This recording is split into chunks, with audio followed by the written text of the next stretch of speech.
मज़ीद इसलिए ये एक मोहतात रहने की ज़रूरत है कि देखें अभी न्यू वो जब वो कहते हैं दो चीज़ें वो कहते हैं, एक कि जी अब न्यू नॉर्मल है। तो जो मुरीद एयरबेस है वो मुरीद एयरबेस में क्या हुआ, वहाँ पर भी न्यूक्लियर आर्सेनल था और उस अंडरग्राउंड बंकर पे, उस अंडरग्राउंड स्टोरेज पे भारत ने एक स्ट्राइक मारी, बंकर बस्टर बॉम्ब की। फिर उसके बाद ड्रोन्स आ गए हैं, उसके बाद यूएवीज अनमैन्ड व्हीकल्स आ गई हैं और उसके बाद मिसाइल्स आ गए हैं। और उस होल से जो बंकर बस्टर अंदर जाके फटा है, उसने जो कुछ भी अंदर था उसका काम तमाम कर दिया है और उसमें इतनी तगड़ी आग लगी है। कहा पाकिस्तान हमसे सीधी जंग नहीं जीत सकता। ये बंकर बस्टर बॉम्ब वही है, वो जो स्पाइस बॉम्ब जिसका उपयोग किया गया था बालाकोट में। उसके बाद ऐसा लगा कि बहुत कुछ चेंज हुआ है। वहाँ पे वो डर्टी बॉम्ब वाला कोई सिनेरियो बन गया है। अब उसमें कोई आ जा नहीं सकता, अंदर भी जो था, जो लोग थे वो उसी के अंदर कुक हो गए। ये कहा है उन्होंने कि अगर कोई कश्मीर के अंदर दहशतगर्दी का वाकया होता है तो वो उसका बदला जंग की सूरत में लेंगे। वो इन चीज़ों पे है कि मतलब फाइटर जेट्स हो या फिर ऐसी लेटेस्ट टेक्नोलॉजीज हो, ड्रोन में हो, एयर डिफेंस सिस्टम में हो।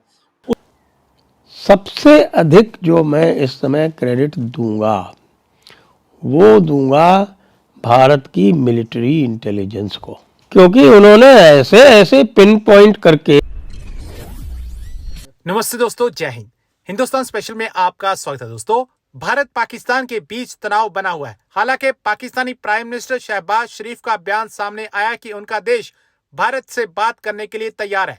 इसी बीच एक रिपोर्ट के मुताबिक कुछ हाई रेजोल्यूशन सैटेलाइट तस्वीरें सामने आई हैं, जिसके बारे में कहा जा रहा है कि भारत के हमले में पाकिस्तान के मुरीद के एयरबेस को बहुत ज्यादा भारी नुकसान हुआ। अब यह खुलासा हुआ है कि पाकिस्तान के मुरीद के एयरबेस में न्यूक्लियर साइट्स थी। रिपोर्ट्स के मुताबिक पाकिस्तान के मुरीद के एयरबेस को भारी नुकसान हुआ, जिसमें 30 मीटर की दूरी पर 3 मीटर चौड़ा गड्ढा बन गया। साथ ही मानव रहित हवाई वाहन हैंगर से सटे ढांचे को भी काफी नुकसान पहुंचा। इन सैटेलाइट तस्वीरों से यह पता चल सकता है कि पाकिस्तान के मुरीद के एयरबेस में जो न्यूक्लियर साइट्स है उसको भी भारी नुकसान पहुंचा है। आपको यहाँ बता दें कि मुरीद के एयरबेस पाकिस्तान के पंजाब प्रांत में चकवाल जिले में बना है। यह जम्मू कश्मीर में नियंत्रण रेखा से केवल 150 किलोमीटर दूरी पर है।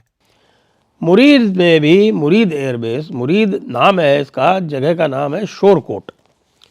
अब ये शोरकोट जो है वो झेलम और चनाब के बीच में पड़ती है। झेलम और चनाब के बीच में, जहाँ झेलम और चनाब का संगम होता है, उसके पास में ये जगह है। तो ये सरगोधा से थोड़ा और नीचे पड़ती है। किराना जो है वो आपको पता है सरगोधा के पास में है। वहाँ से सरगोधा की सप्लाई बनती है और जो भी लोडेड होते हैं वहाँ पे F-16 बैठे हुए हैं जो, वो सरगोधा से लेके जाते हैं माल। माल कौन सा? ये न्यूक्लियर माल। न्यूक्लियर माल किसका है, इसके बारे में ज्यूरी इज़ आउट। कई लोग कह रहे हैं कि साहब ये तो अमेरिका का ही न्यूक्लियर माल वहाँ पे रखा हुआ था हिफाजत से और ये लोग उसकी हिफाजत भी नहीं कर पाए। सबसे अधिक जो मैं इस समय क्रेडिट दूंगा वो दूंगा भारत की मिलिट्री इंटेलिजेंस को, क्योंकि उन्होंने ऐसे ऐसे पिन पॉइंट करके और ऐसी ऐसी जगहों पर ऐसी ऐसी प्रिसाइज स्ट्राइक्स करवाई हैं कि पाकिस्तान हिल गया, बुरी तरह से हिल गया।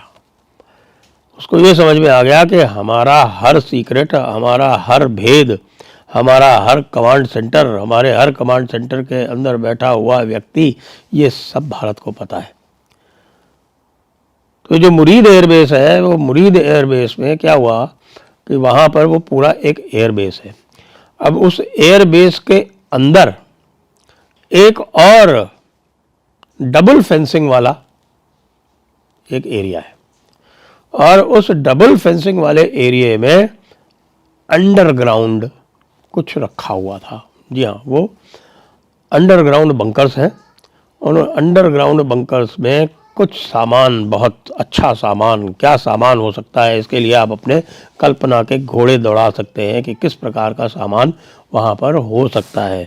मेरी कल्पना यह कहती है कि वहाँ पर भी न्यूक्लियर आर्सेनल था और उस अंडरग्राउंड बंकर पे, उस अंडरग्राउंड स्टोरेज पे भारत ने एक स्ट्राइक मारी बंकर बस्टर बॉम्ब की। ये बंकर बस्टर बॉम्ब वही है, वो जो स्पाइस बॉम्ब जिसका उपयोग किया गया था बालाकोट में, और जिसका उपयोग और भी यहाँ पर भी किया गया है। जैसा बता रहे हैं ये किराना में भी कॉम्बिनेशन है रफ़ाल और स्पाइस का, या रफ़ाल और स्पाइस का जो कॉम्बिनेशन है वो बड़ा डेडली है, क्योंकि रफ़ाल जो है वो पहले होल क्रिएट करता है और फिर स्पाइस अंदर जाके बर्स्ट होता है। ये काम मुरीद में हो गया। अब मुरीद में साफ दिख रहा है कोई 3 मीटर है, 3 मीटर समझते हैं अब, 3 मीटर करीब 10 फीट का होल है उस अंडरग्राउंड फैसिलिटी के ऊपर, और उस होल से जो बंकर बस्टर अंदर जाके फटा है उसने जो कुछ भी अंदर था उसका काम तमाम कर दिया है। और उसमें इतनी तगड़ी आग लगी है कि बाहर जो वेजिटेशन था, वो वेजिटेशन कैसे था, क्योंकि उसका उन्होंने कुछ दिन पहले का निकाला है, जब उसके ऊपर आपको घास वास सब साफ दिख रही है, और इस स्ट्राइक के बाद का फ़ोटो निकाला है, सैटेलाइट फ़ोटो, उसमें ये साफ दिख रहा है कि सब पूरी वो घास जल गई है, अंदर की गर्मी से घास भी जल गई है।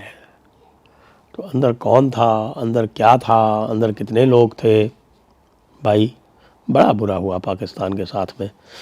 अब तो ये एस्टिमेट करना पड़ेगा कि भाई पाकिस्तान के पास जो 170 न्यूक्लियर वेपन्स थे, जिसमें वो पाव पाव वाले बॉम्ब भी थे, उनमें से आखिरकार बचे कितने हैं। मेरा तो ये मानना है कि अब इनके पास में यूज़ करने लायक शायद ही कोई इक्का दुक्का बचा हो। दोनों कंट्रीज के जो एक एस्केलेशन रही, एक खराब हालात रहे एक दूसरे के साथ, तो उस दौरान दोनों ने जो अपना फोकस किया हुआ है वो इन चीज़ों पे है कि मतलब फाइटर जेट्स हों या फिर ऐसी लेटेस्ट टेक्नोलॉजीज हो, ड्रोन में हो, एयर डिफेंस सिस्टम में हो, उसके ऊपर दोनों का फोकस है। तो और काफ़ी पैसा भी इसके ऊपर लगा रहा है। पाकिस्तान जैसे खबरें आ रही कि जी डिफेंस बजट में इजाफा कर दिया जाएगा, और इंडिया ऑलरेडी $86 बिलियन तकरीबन सालाना अपने दफा के ऊपर, अपने डिफेंस के ऊपर खर्च करता है। अब लाजमी सी बात है कि शायद ही $100 बिलियन या प्लस इससे ऊपर भी जा सकता है, पॉसिबिलिटी है। लेकिन इस वक्त एक ऐसी दौड़ शुरू है दोनों कंट्रीज के दरमियान।